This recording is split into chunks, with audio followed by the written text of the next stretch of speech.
Hi friends, it's me വീണ. അപ്പൊ ഇന്നത്തെ എന്റെ ഡെയിലി വ്ലോഗിലേക്ക് ഏവർക്കും സ്വാഗതം. ഞാൻ നിങ്ങൾക്ക് മുന്നേ പറഞ്ഞിട്ടുണ്ടായിരുന്നല്ലോ കുറച്ച് അമ്പലങ്ങളിലേക്കാണ് പോയത്. അപ്പൊ അതിന്റെ വിശേഷങ്ങളായിട്ടുള്ള ഒരു കുട്ടി വ്ലോഗാണ് കേട്ടോ. അപ്പൊ ഞങ്ങൾ ഇപ്പൊ എത്തി നിൽക്കുന്നത് തിരുവൈരാണിക്കുളത്താണ് കേട്ടോ.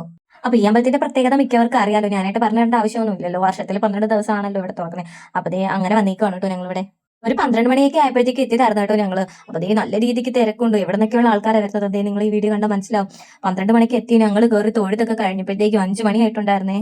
എല്ലാ വർഷവും വീടിന്റെ അടുത്തുനിന്ന് വണ്ടി വിടും കേട്ടോ, എല്ലായിടത്തും പോകാൻ വേണ്ടിയിട്ട്. അപ്പൊ ഞങ്ങൾ അങ്ങനെ വന്നതായിരുന്നു. ആദ്യം നമ്മൾ ചോറ്റാനിക്കരയിൽ പോയിട്ട് നേരെ തിരുവൈരാണിക്കുളത്തേക്കാണ് കേട്ടോ വന്നത്. ചോറ്റാനിക്കരയിൽ പോയ വീഡിയോ ഒന്നും എടുക്കാൻ പറ്റിയില്ലായിരുന്നു. ശരിക്കും പറഞ്ഞാൽ എന്താ പറയണ്ടേ, എങ്ങനെയാ പറയേണ്ടതെന്നൊന്നും എനിക്ക് ഒരു ഐഡിയ ഇല്ലാട്ടോ. നിന്ന് ഒരു പരുവമായിട്ടുണ്ടായിരുന്നു. ഇരിക്കണോ കിടക്കണോ നിൽക്കണോ എന്താ വേണ്ടതെന്ന് ഒരു അറിയത്തില്ലായിരുന്നു കേട്ടോ. എന്തോരം ക്യൂ ആയിരുന്നു, എന്തോരം തിരക്കായിരുന്നു. അങ്ങനെ ഒരുപാട് പേര് ഇവിടുന്ന് തിക്കിലും തിരക്കിലും ഒക്കെ പെട്ട് ഒരുപാട് നിന്ന് കുറെ നേരം നിന്ന് കുഴഞ്ഞ് വീണവരെയൊക്കെ ആംബുലൻസ് ഒക്കെ വിളിച്ച് ഹോസ്പിറ്റലൊക്കെ കൊണ്ടുപോയിട്ടുണ്ടായിരുന്നു കേട്ടോ. അങ്ങനെ നിന്ന് ഒരു 3:30-4 മണിയൊക്കെ ആവാൻ നേരത്താട്ടോ ഞങ്ങൾ അമ്പലത്തിന്റെ കുറച്ച് അകത്തേക്കൊക്കെ ഒന്ന് കയറിയത്. അവസാനം ക്യൂവിൽ നിന്ന് ഞങ്ങൾ പിന്നെ കയറി തൊഴുത് കേട്ടോ. കുഞ്ഞുമണിയെ കൊണ്ട് ഒരു കുഴപ്പമില്ലായിരുന്നു കേട്ടോ. ഒരു നിർബന്ധവും കാര്യങ്ങളോ ഒന്നും ഇല്ലായിരുന്നു. 12 മണിക്ക് വന്നാൽ നമ്മൾ 4 മണിക്കാണല്ലോ കയറുന്നത്. പിന്നെ ഇടയ്ക്ക് ഫുഡൊക്കെ വാങ്ങിച്ച് കൊടുക്കുന്നുണ്ടായിരുന്നു കേട്ടോ. എന്നാലും നിർബന്ധവും കാര്യങ്ങളോ അങ്ങനെയൊന്നും ഇല്ലായിരുന്നു കേട്ടോ. അതുകൊണ്ട് നമുക്ക് വേറെ പ്രശ്നങ്ങളൊന്നും ഇല്ലായിരുന്നു. പിന്നെ ഇവിടെ കുറെ നേർച്ച ഉണ്ടായിരുന്നു കേട്ടോ. മഞ്ഞൾപ്പറ, പൂപ്പറ, അങ്ങനെ കുറച്ച് നേർച്ചയുണ്ട്. നമുക്ക് അതിൽ ഇഷ്ടമുള്ള ചെയ്യാം. അപ്പൊ ഞാൻ ചെയ്യാൻ നോക്കുന്നത് പൂപ്പറയാണ് കേട്ടോ.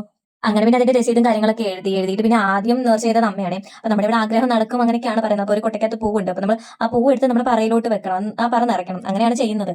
അങ്ങനെ അമ്മ പൂപ്പറ ഇട്ടിട്ട് കഴിഞ്ഞിട്ടോ. അടുത്തതായിട്ട് ഞങ്ങളുടെ ഒഴിവാണ്. അങ്ങനെ ഞാൻ ഈ കുഞ്ഞുമണിയെ കൊണ്ട് ആദ്യം കുറച്ച് പൂവൊക്കെ പറയ്ക്കകത്തോട്ട് വാരി വെപ്പിച്ചേട്ടോ.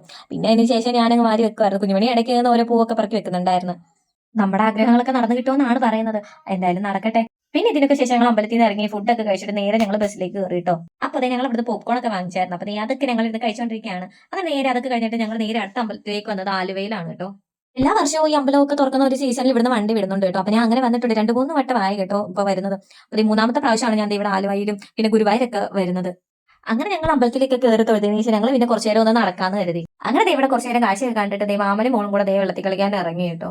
ഞാനും അമ്മയും അനിയനും നീനും മാത്രമേ ഉള്ളൂ കേട്ടോ അമ്പലത്തിലേക്കൊക്കെ വന്നത്. പിന്നെ വേറെ ആർക്കും അങ്ങനെ അമ്പലങ്ങളിലേക്ക് വരുന്നതിനോടൊന്നും അത്രയ്ക്ക് വലിയ താല്പര്യമൊന്നും ഇല്ലാത്ത ആൾക്കാരാണ്. പിന്നെ ഞങ്ങൾ പിന്നെ എവിടെ പോയാലും ഒരുമിച്ചാണല്ലോ. അങ്ങനെ പിന്നെ അവിടുന്ന് പിന്നെ ചായ കുടിച്ച് സ്നാക്സ് ഒക്കെ കഴിച്ചതിന് ശേഷം ഞങ്ങൾ നേരെ ബസ് വന്നിട്ട് ബസ് വന്നത് കുഞ്ഞുമണി ഉറക്കം അങ്ങ് തുടങ്ങിട്ടോ. നല്ല രീതിക്ക് ഉറക്കമായിരുന്നു പുള്ളിക്കാരി. അപ്പൊ ഇനി ഇവിടുന്ന് നേരെ പോകുന്നത് ഗുരുവായൂരിലേക്കാണ് കേട്ടോ. അതെ, അവിടുത്തെ കുറച്ച് വ്ളോഗൊക്കെ ആയിട്ട് അടുത്ത വീഡിയോസിൽ വരാവേ. അപ്പൊ ചാനൽ കാണുന്ന എല്ലാ കൂട്ടുകാരും ഒന്ന് സബ്സ്ക്രൈബ് ചെയ്ത് സപ്പോർട്ട് ചെയ്യണേ. അടുത്തൊരു വ്ളോഗായിട്ട് വരാൻ.